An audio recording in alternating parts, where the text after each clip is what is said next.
국가 주도로 산업단지가 조성되고 정부 정책이 만들어진 지도 언 60년이 되어갑니다.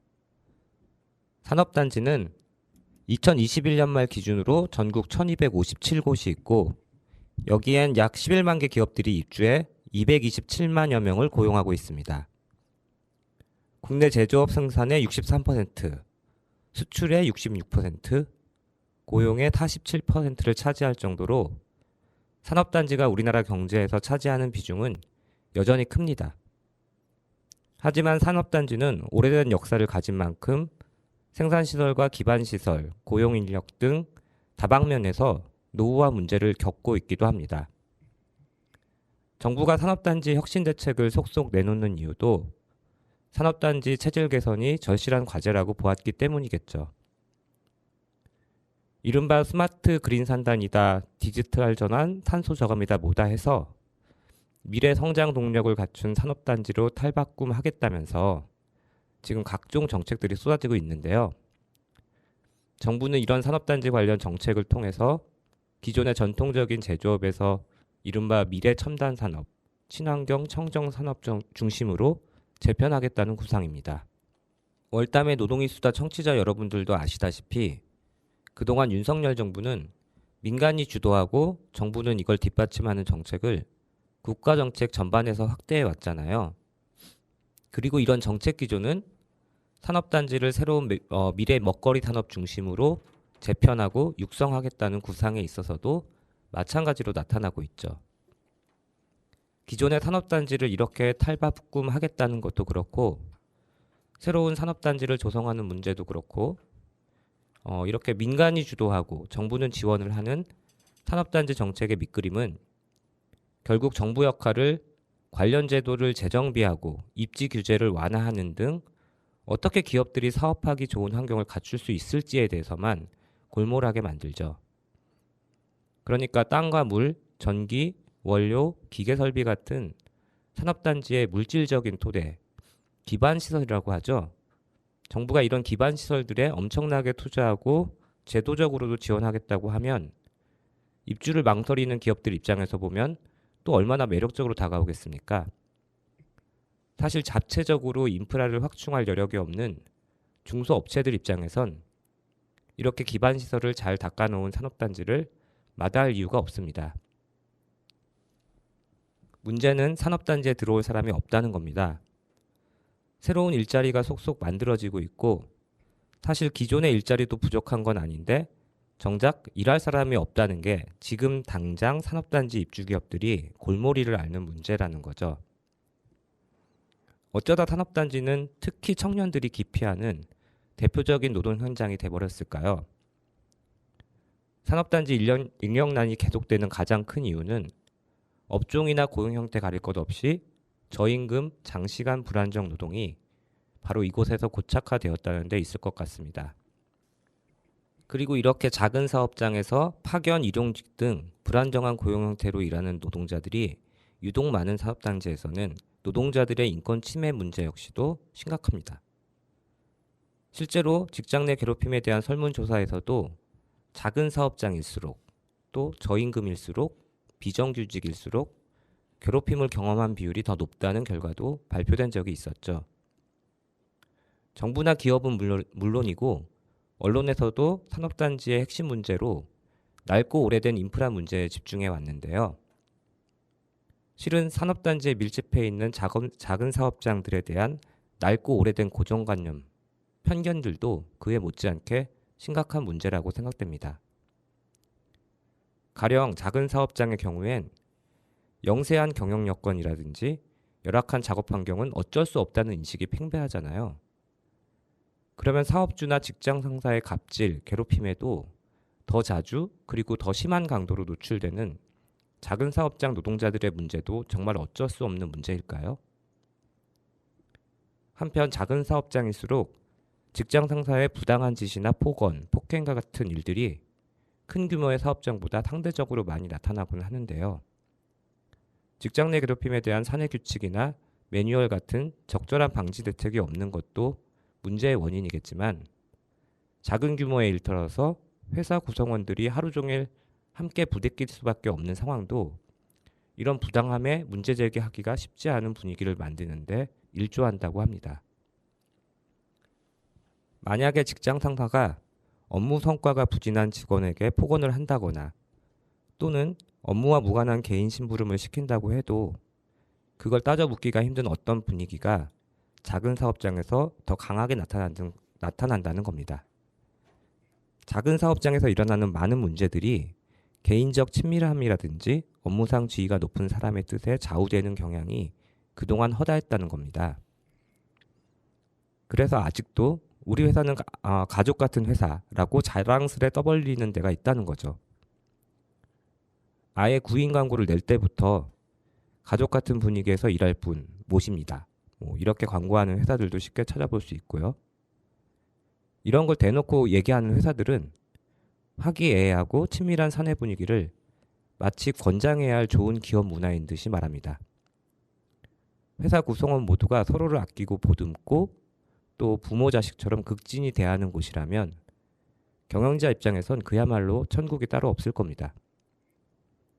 그리고 이런 가족 같은 분위기를 빌미 삼아서 경영자는 직원들에게 더 많은 희생을 강요하기도 하고 남다른 애사심, 투철한 사명감으로 똘똘 뭉치기를 바랍니다. 결국 경영자들이 가족 같은 회사 분위기를 좋아하는 데는 다 그만한 이유가 있다는 거죠. 청취자 여러분들은 어떻게 생각하세요?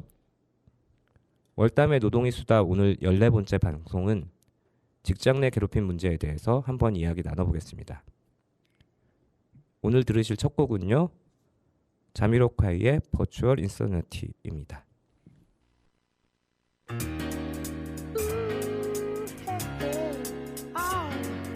What we're living in, let me tell ya.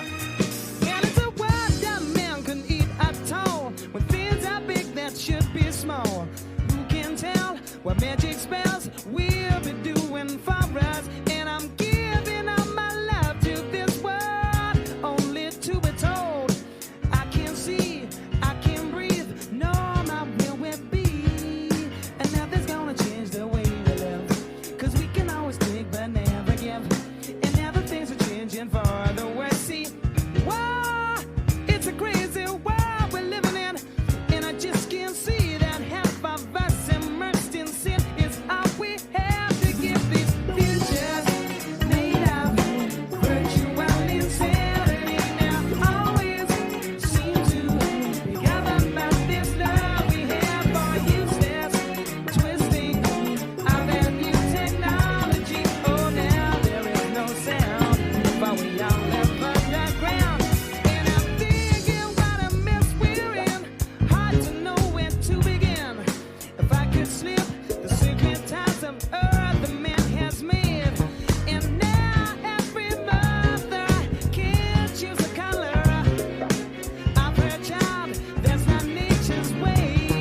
오늘 오프닝에서 제가 산업단지의 낡고 오래된 기반 시설 문제를 좀 길게 얘기했는데요. 실은 이 산업단지 노후화 문제는 다음 기회에 좀 더 꼼꼼하게 짚어봐야 할 것 같고요. 좀 멀리 돌아온 것 같지만 오늘 여러분과 나눌 이야기 주제는 직장 내 괴롭힘 문제라고 아까 말씀드렸죠. 그런데 이 직장 내 괴롭힘 관련법이 시행된 지 4년 가까이 지났는데도 여전히 심각한 문제라고 하잖아요. 정부가 낡고 오래된 산업단지 기반 시설이나 생산 설비를 어떻게 바꾸겠다. 이런 청사진을 근래 들어서 꾸준히 내놓고 있다고 앞서 말씀드렸지만요. 노후한 인프라는 어떻게든 업그레이드 하려고 정부도 기업도 애쓰는데 문제는 노동자를 병영적으로 통제하는 낡고 오래된 노무관리 기법은 왜들 그렇게 기를 쓰고 고수하는 걸까요? 오늘 직장 내 괴롭힘 이야기는 이 문제에 가장 열심이고 가장 진심인 단체, 여러분도 아마 들어보셨을 겁니다. 직장갑질 119라고 하는 시민단체가 있습니다. 이곳에서 사무국장으로 활동하고 계신 정현철님 모시고 함께 이야기 나눠보겠습니다. 안녕하세요. 먼저 자기소개 부탁드리겠습니다. 예, 반갑습니다. 방금 소개받은 직장갑질 119에서 활동하고 있는 정현철이라고 합니다. 네, 이미 잘 알고 계신 청취자분들도 계시겠지만 그래도 직장갑질 119는 뭐 하는 곳인지 간단히 소개해 주실 수 있을까요? 예, 직장갑질 119는 2017년 11월 1일 설립이 되어서 현재까지 활동하고 있습니다. 2016년과 2017년 한국 사회를 뜨겁게 달군 박근혜 퇴진 투쟁을 기억하실 텐데요. 네. 그 과정을 거쳐서 한국의 민주주의가 한층 더 성숙해졌다고 평가가 되잖아요. 네. 그런데 이 민주주의가 왜 회사와 공장에서는 작동되지 않는가? 오히려 더 후퇴하는가? 이런 문제의식 속에서 일터 민주주의라는 주제를 그리고 직장 갑질이라는 이슈를 가지고 노동 전반에 대해서 온라인 노동 상담, 교육, 연구 사업 등을 하는 그러한 단체입니다. 그럼 그 현철님은 직장갑질 119에서 주로 어떤 일을 하고 계신가요?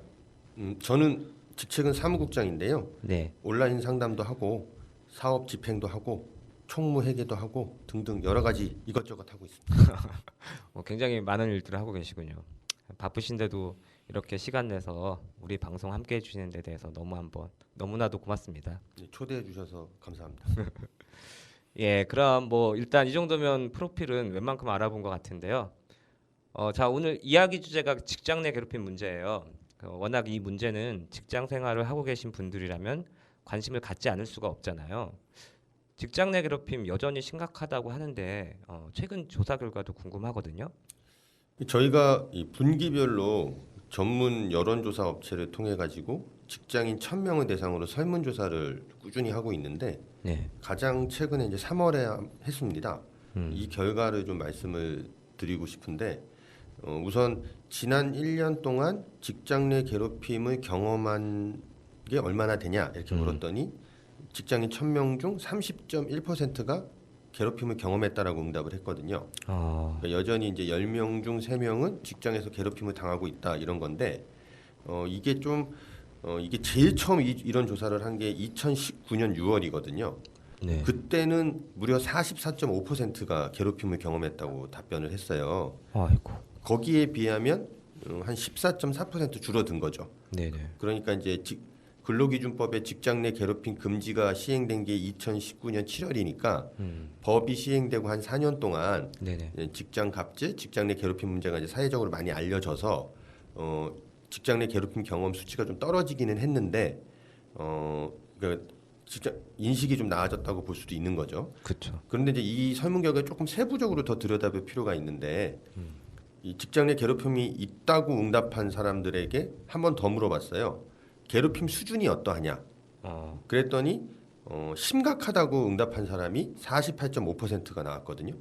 근데 이게 자세히 또 살펴보면은 비정규직, 5인 미만, 네. 그리고 월 150만 원 미만의 임금을 받고 있는 저임금 노동자들에게서 이런 비율이 더 많이 나왔고 괴롭힘 경험이 있다라는 응답도 남성보다는 여성, 정규직보다는 비정규직이 괴롭힘을 더 많이 겪었다라는 응답이 나왔어요. 그러니까 이제 종합적으로 정리하면 네.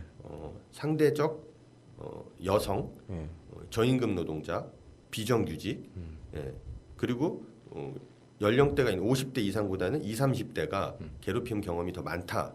그래서 흔히 말하는 사회적 약자들이 괴롭힘에 더 많이 노출되어 있다. 이런 것들을 좀 확인할 수 있었고, 그리고 마지막으로 그러면 어떤 괴롭힘을 당했냐 이렇게 물어봤을 때 크게 모욕, 명예훼손, 부당한 지시, 폭행, 폭언, 그리고 업무의 강요, 따돌림이나 차별 뭐 이런 순서로 좀 많이 나타난 것을 확인할 수 있었습니다. 아, 예, 그렇군요. 어쨌든 관련법이 시행된 지가 벌써 4년째라고 방금 말씀하셨는데, 그러면 이 제도가 그 괴롭힘 피해에 대해서 어떻게 구제하는지 그 내용부터 좀 소개해 주시죠. 네, 직장에서 이제 괴롭힘을 당하고 있다면 이제 크게 두 가지일 텐데요. 우선은 이제 사장이나 대표 이렇게 불리우는 이제 사업주가 괴롭히는 경우가 있겠고, 네. 우리가 흔히 말하는 직장 상사가 괴롭히는 경우가 있을 건데요. 만약 괴롭힘 가해자가 사장이라면 사업장 관할 노동지청, 그러니까 쉽게 말하면 노동부에 신고를 하실 수 있겠고요.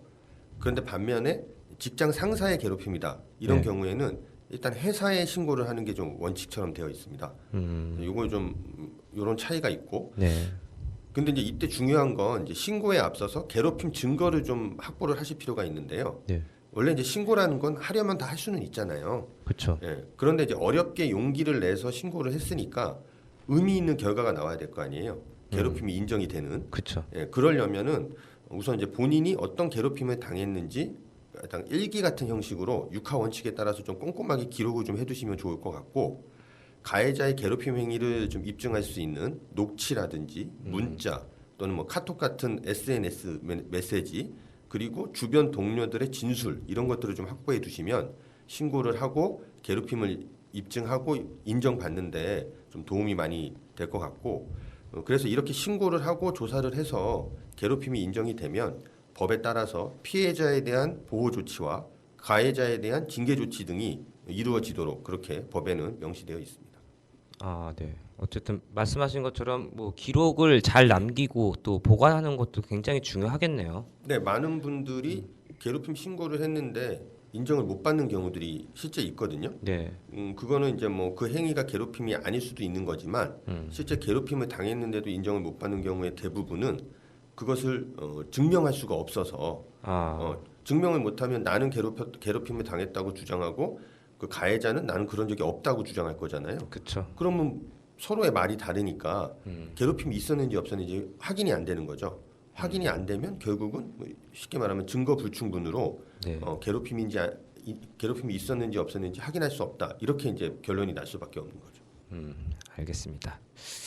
그리고 이제 직장 내 괴롭힘은 그 업무상 재해 인정 기준에 해당돼 가지고 산업재해로 인정되면 보상도 받을 수 있다고 들었거든요. 네네. 그럼 이 괴롭힘이 업무상 재해로 인정받기 위한 어떤 제도적인 기준이나 절차 같은 게 마련돼 있는 건가요? 네, 그 산업재해 보상보호법이라고 있어요. 산업재해 보상보험법, 줄여서 이제 산재보험법이라고 부르는데 이 법 37조를 보면은 근로기준법 76조의 2에 따른 직장 내 괴롭힘 등으로 인한 업무상 정신적 스트레스가 원인이 되어 발생한 질병은 산재보상을 업무상 질병이라고 보고 산재를 신청할 수 있고 인정이 되면 이제 그 보상을 받을 수 있다 이렇게 아예 나와 있거든요. 네.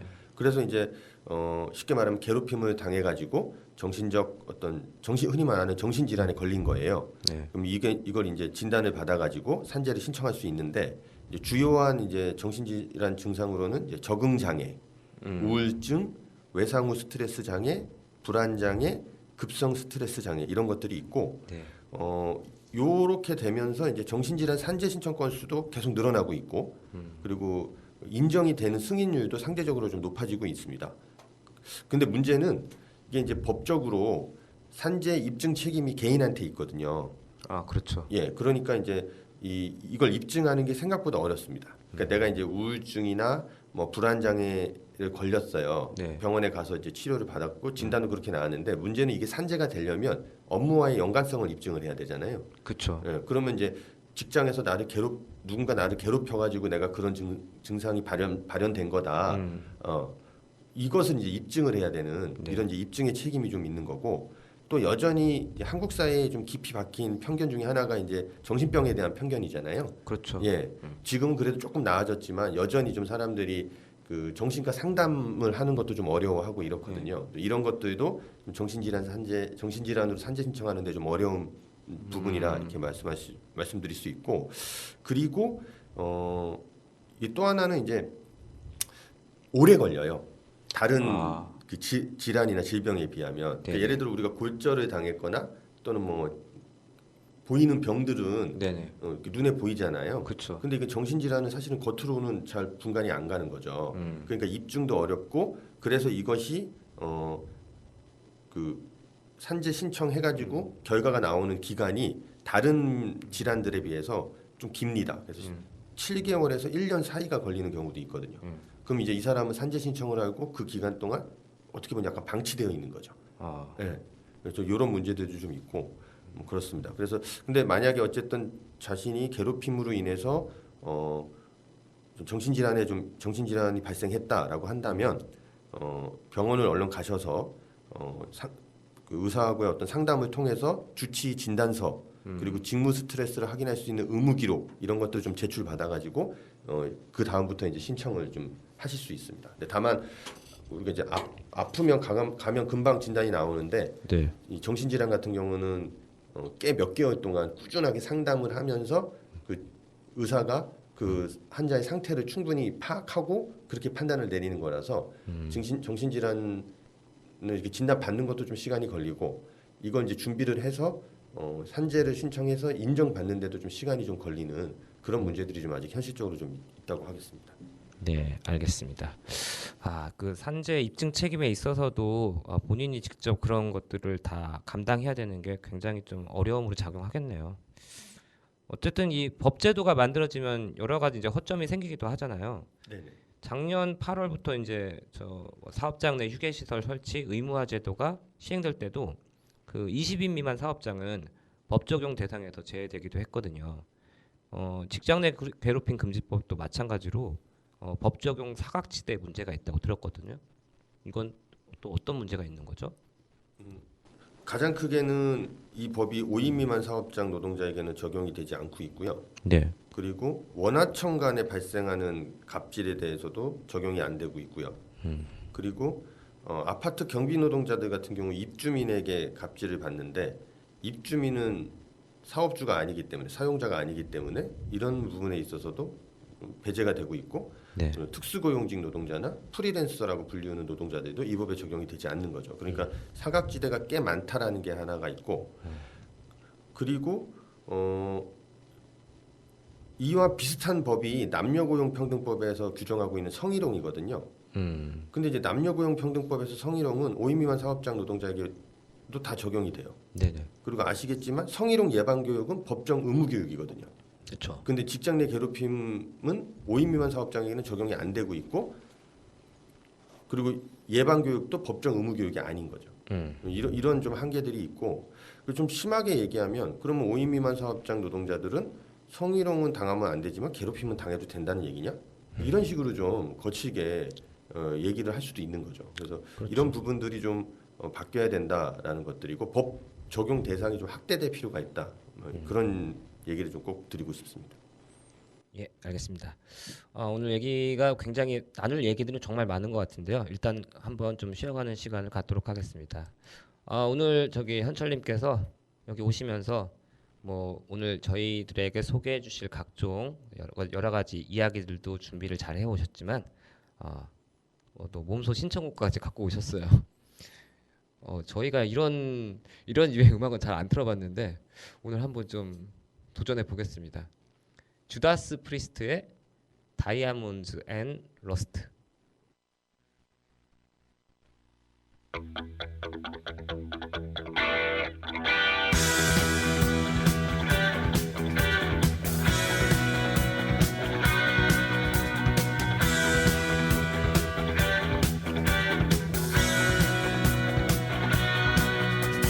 I'll be damned, here comes your ghost again. But that's not usual. It's just that the moon is full and you decided to call.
예, 5인 미만 사업장은 직장 내 괴롭힘을 당해도 법적으로 보호받지 못하는 현실에 대해서 방금 말씀 들어보았는데요. 이게 참 상식적으로 생각해도 말이 안 되는 상황이잖아요. 5인 미만 사업장은 괴롭힘 같은 부당한 일이 벌어져도 뭐 그냥 참고 견디라는 것도 아닐 텐데 어떻게 뭐 이 관련해서 법 개정 움직임이 좀 있나요? 네, 일단 뭐 국회의원들도 5인 미만 사업장까지 이 확대 적용돼야 된다는 법안을 냈거든요. 네. 근데 이것도 흥미로운 거는 여야를 떠나서 다 냈어요. 네. 그러니까는 그 21대 국회에 제출된 직장 내 괴롭힘 금지법 개정안이 총 24건인데 그 중에서 5인 미만 사업장까지 확대 적용하자라는 내용이 들어간 게 3건인데 네, 네. 그 중에 2건은 국민의힘 의원이 낸 거고 하나는 더불어민주당 의원이 낸 거거든요. 네. 그러니까 여야를 떠나서 아까도 말씀드렸지만 성희롱 같은 경우는 5인 미만 사업장에 적용이 되는데 네. 직장 내 괴롭힘은 5인 미만 사업장에게 적용되지 않을 이유가 없잖아요. 그렇죠. 이건 이제 뭐 인권의 측면이니까 여야를 떠나서 다 냈는데 문제는 이것이 여전히 환경노동위원회도 넘지 못한 채로 계류되고 있는 그런 현실인 거고 뭐 저희 같은 단체들도 계속 꾸준히 이야기는 하고 있습니다만은 아직 특별한 어떤 그런 움직임이 두드러지게 보이지는 않고 있는 상황입니다. 네, 잘 알겠습니다. 근로기준법 개정이 하루빨리 이뤄져서 앞으로 직장 내 괴롭힘 금지법이 모든 노동자에게 전면 적용이 되었으면 좋겠습니다. 그런데 이렇게 근로기준법이 개정된다고 해도 법을 지키지 않는 사업장들이 많다면서요. 이건 또 무슨 얘기인가요?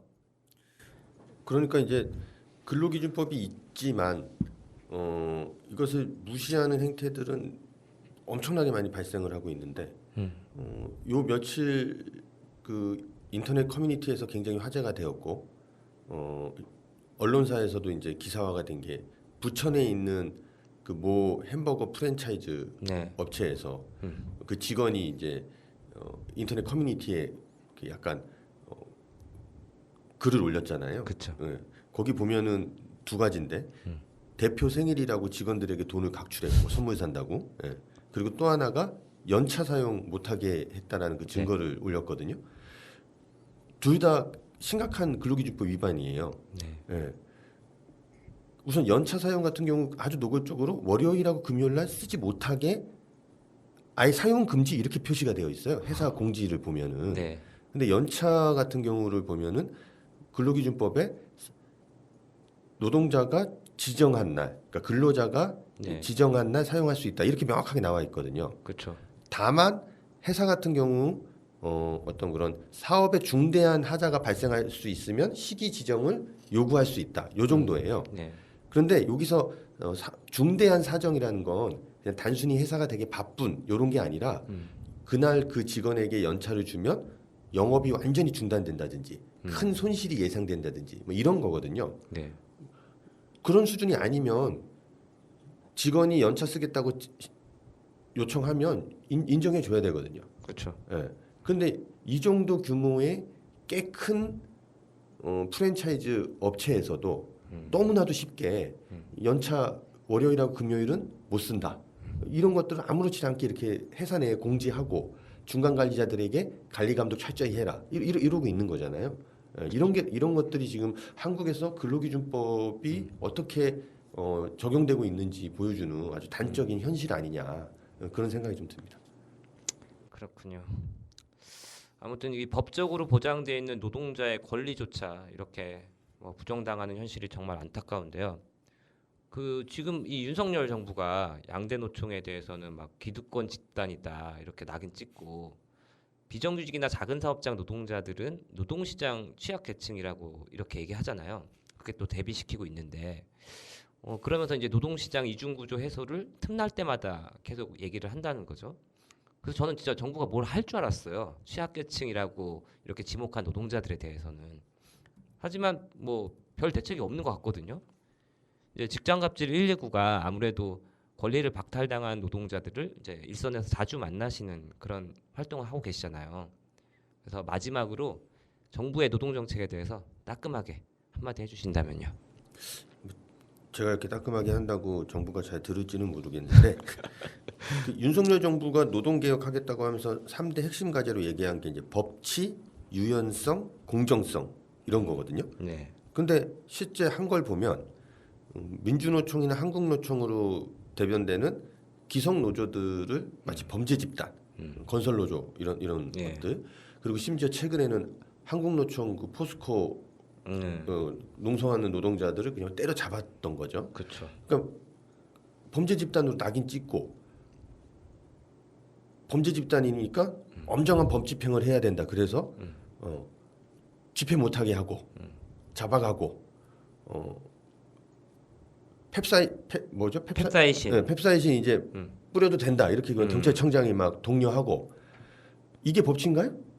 아니죠. 잡아가서 가둬놓고 못하게 하는 게 법치인가 이런 생각이 드는 거고 그리고 유연성이라고 얘기하면서 결국 하려고 한 게 근로시간 엄청나게 연장하려고 했던 거잖아요. 그렇죠. 네, 그럼 그게 유연성인가 이런 생각이 드는 거고 그리고 공정성이라고 하는데 우리가 맨날 저희들이 노동단체에서 얘기하거든요. 다른 거 다 떠나서 포괄임금제 같은 거라도 좀 금지시켜라.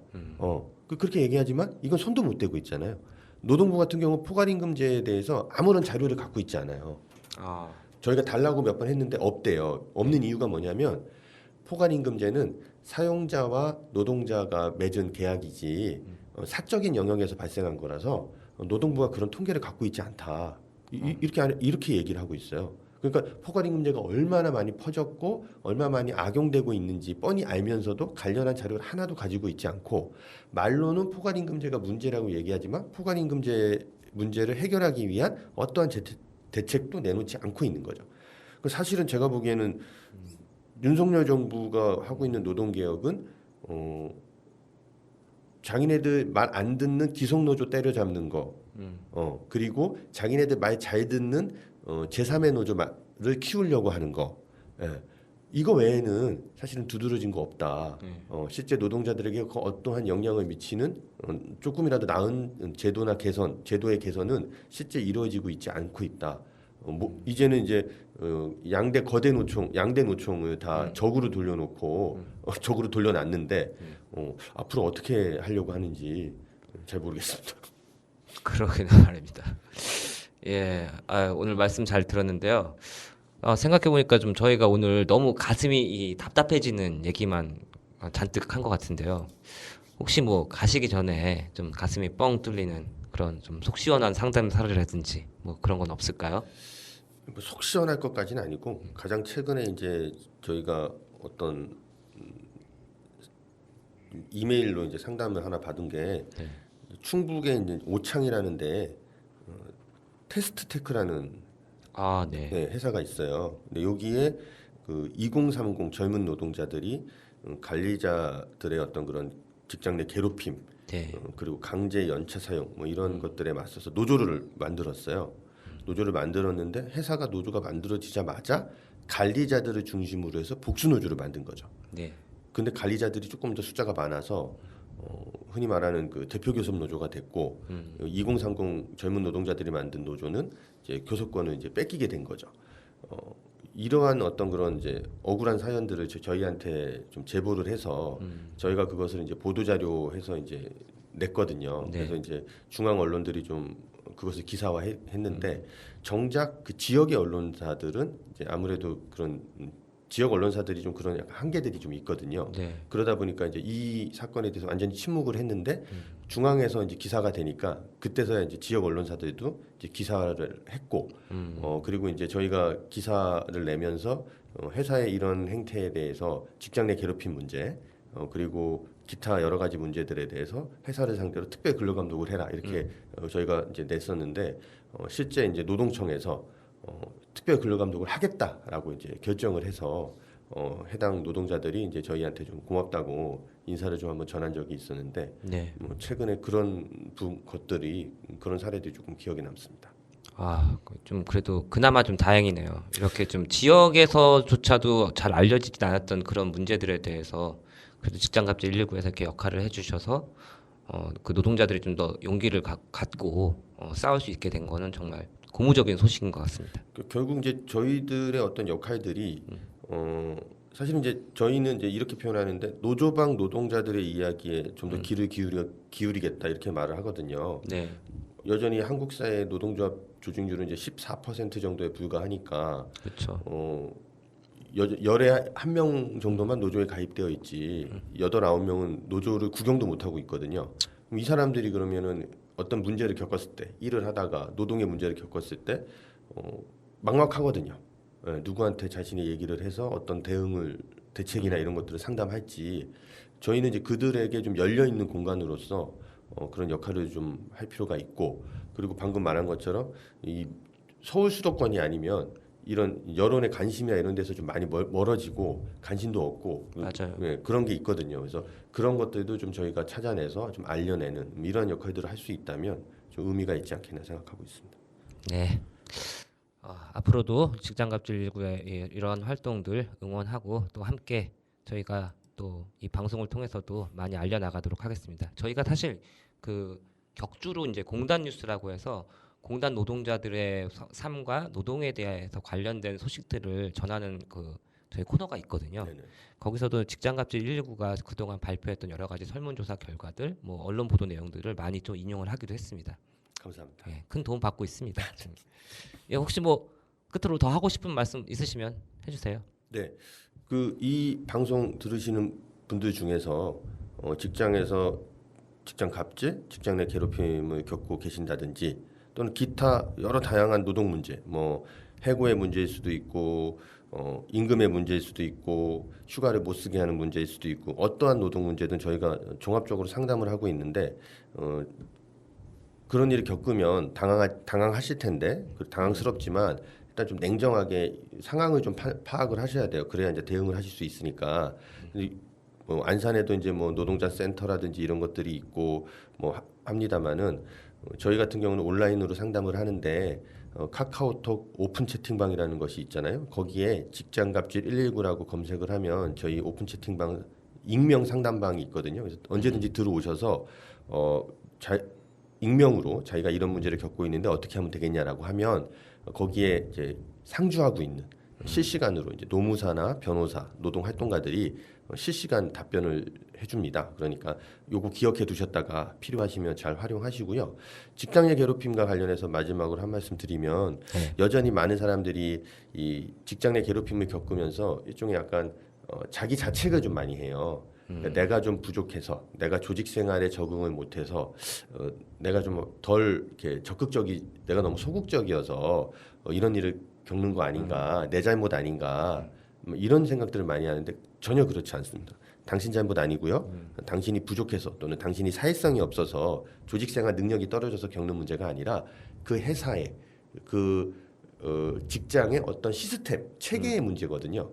그러니까 이런 것들을 혼자 끙끙대지 마시고 적극적으로 문제를 제기를 하시고 그리고 어떻게 해야 될지 모르겠으면 저희한테 연락하시고 뭐 이렇게 해서 자신의 노동을 자신이 좀 잘 가꿔가면서 그렇게 좀 대응하시고 그렇게 해야 건강한 노동, 아프지 않고 만족스러운 직장 생활 할 수 있습니다. 이런 거 꼭 잊지 않으셨으면 좋겠습니다. 네, 마지막까지 소중한 힘이 되는 말씀 해주셨습니다. 고맙습니다. 그러면 오늘 정현철님과 함께한 직장 내 괴롭힘 문제와 관련된 여러 이야기들은 여기까지 끝을 맺고요. 다음 곡 듣고 마무리하도록 하겠습니다. 다음 곡은 장혜진, 김현철이 함께 부른 노래입니다. 귀여운 남자. 현철님 안녕히 가세요. 예, 초대해 주셔서 감사드립니다. 고맙습니다.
말을 내게 하면 항상 더욱더욱 걸으며 돌아서지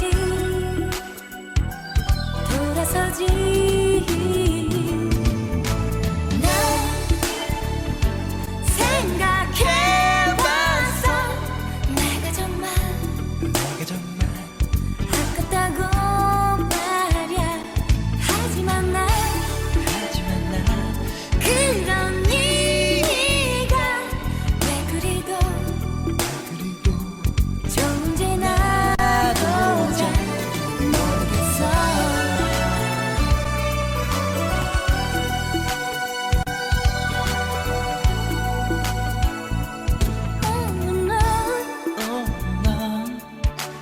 난 생각해도 잠이 너무 많아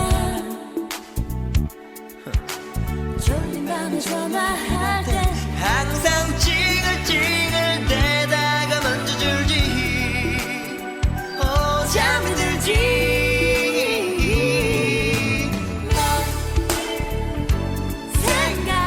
생각해봤어 내가 정말 아깝다고 말야 하지만 난 그런 네가 왜 그리도 좋은지 나도 잘 모르겠어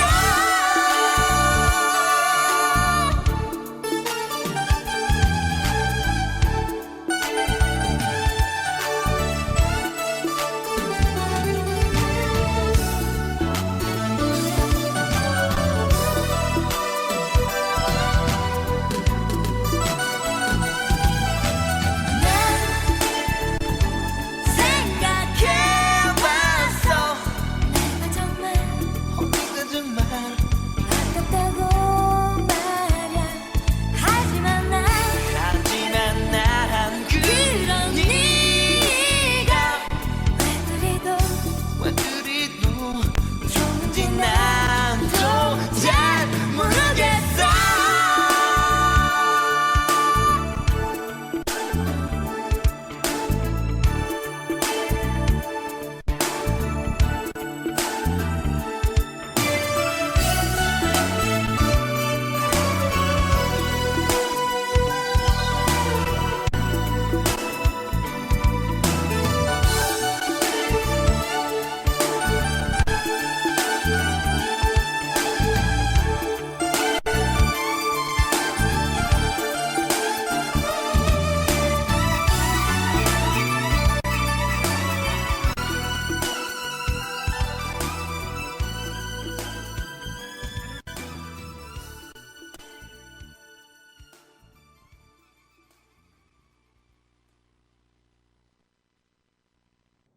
예, 오늘 이 시간에는 직장 내 괴롭힘에 대해서 직장갑질 119 사무국장이신 정현철님과 함께 이야기 나눠봤는데요.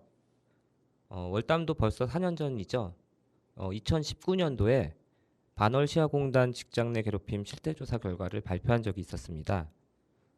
그에 앞서 지난 2015년에도 전국 8개 산업단지에서 노동자 권리찾기 사업을 하고 있는 단위들과 민주노총이 공동으로 진행한 전국 공단 노동자 실태조사 때도 인권 침해 상황을 확인한 적이 있었고요. 이번에는 그 내용을 잠깐 소개하는 시간을 가져볼까 합니다. 방금 그 현철님과 이야기 나누면서 들으셨겠지만 직장 내 괴롭힘 금지법이 시행된 때가 2019년 7월이었잖아요. 월담의 실태조사는 이 법이 시행되고 난 직후인 8월부터 11월까지 진행됐습니다.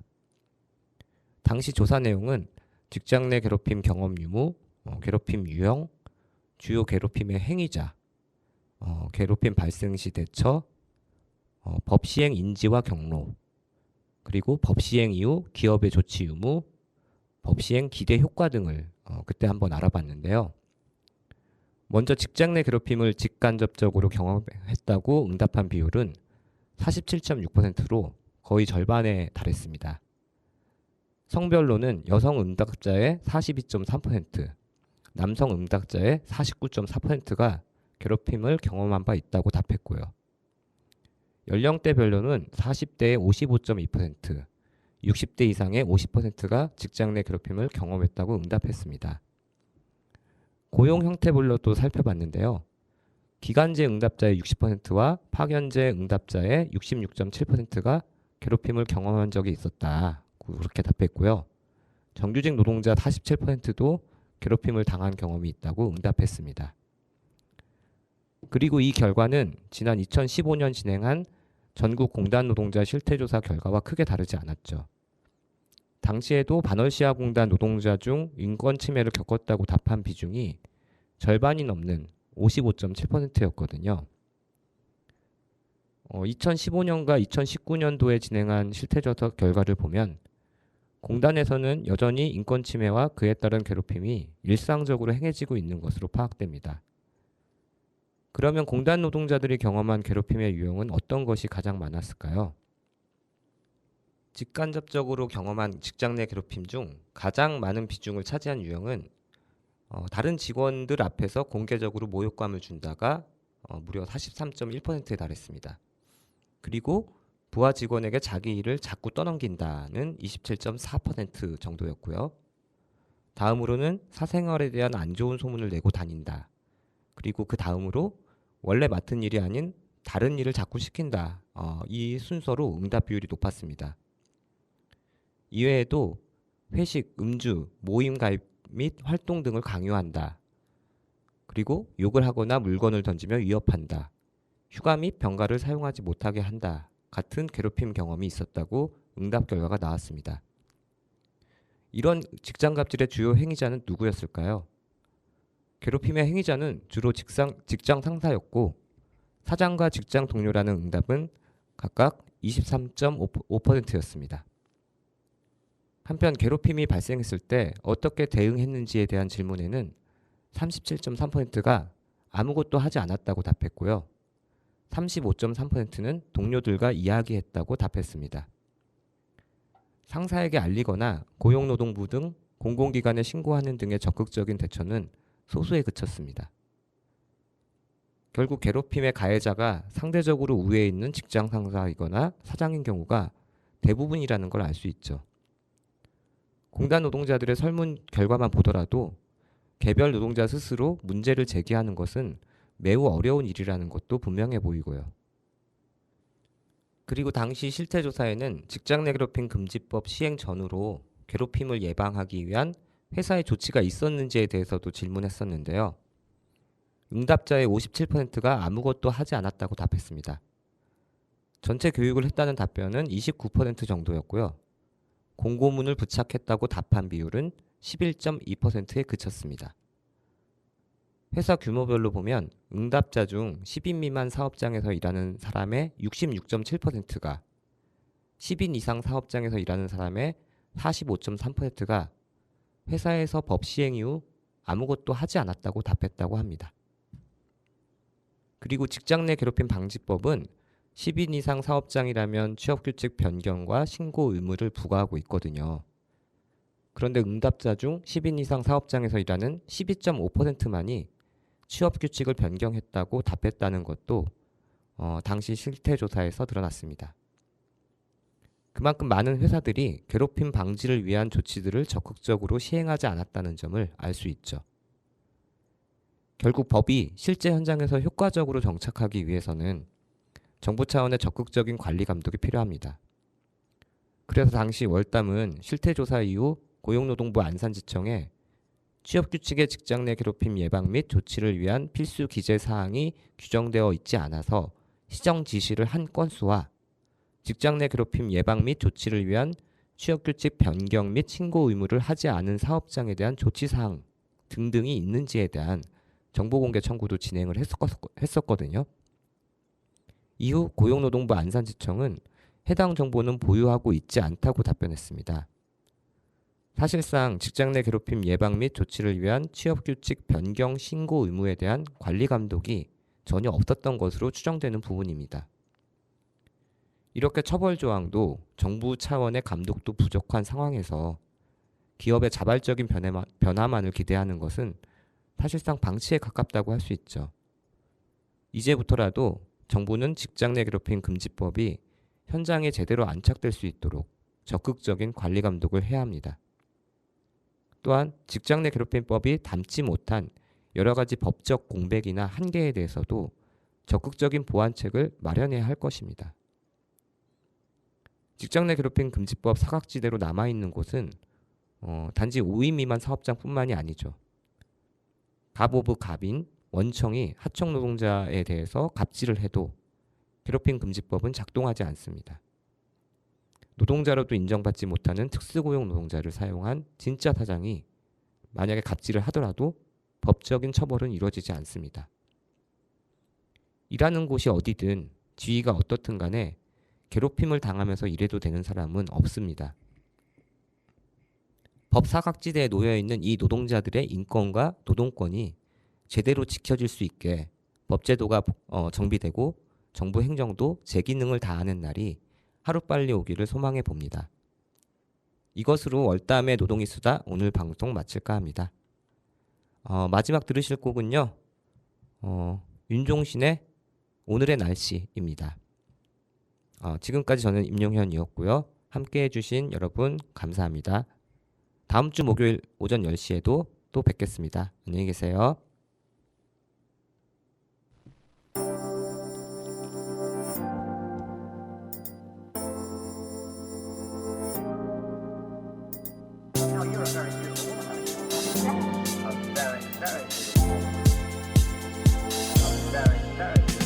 눈을 뜨자마자 창부터 열어보는 내 마음은 어느새 너와 걸을 길에 한가운데가 있네. 어제 뉴스에서 봤던 내일의 날씨는 못 믿지. 너와의 소중한 만남 걸기에 높은 실패를 비가족 싫은 너의 눈을 바라볼 때와 하얀 눈에 미끌린 너를 감싸는 때 그때마다 너무 다른 너의 매력이란 건 나의 긴장을 풀 수 없게 만드는 걸.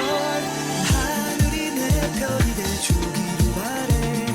내 마음 전해주는 바람 보내주길. 그녀가 나를 볼 땐 맞술 같은 빛 나를 멋있게 비출 때 고백한다. 끄덕인다. 널 안는다. 하늘 본다. 그새 흐뭇하게 웃고 있는 별. 적당한 습도 입맛을 돋고 해하지 혀끝에서 감도는 내가 고른 메뉴들의 탁월한 자극. 날씨에 맞는 음악은 너를 궁금하게 만들지. 누굴까 해박한데 겸손하게 나의 대답은 따뜻한 날에 드러난 너의 어깨선과 싸늘한 날에 파르르 떨린 너의 입술을. 그때마다 너무 다른 너의 매력이란 건 나의 긴장을 풀 수 없게 만드는 걸. 하늘이 내 편이 돼주기를 바래. 내 마음 전해주는 바람 보내주길. 그녀가 나를 볼 땐 맞술 같은 빛 나를 멋있게 비출 때 고백한다. 끄덕인다. 널 안는다. 하늘 본다. 그새 흐뭇하게 웃고 있는데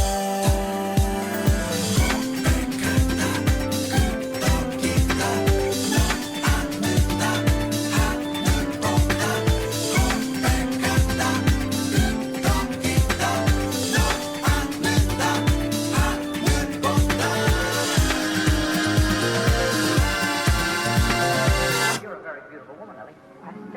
A very, very beautiful woman. Da da da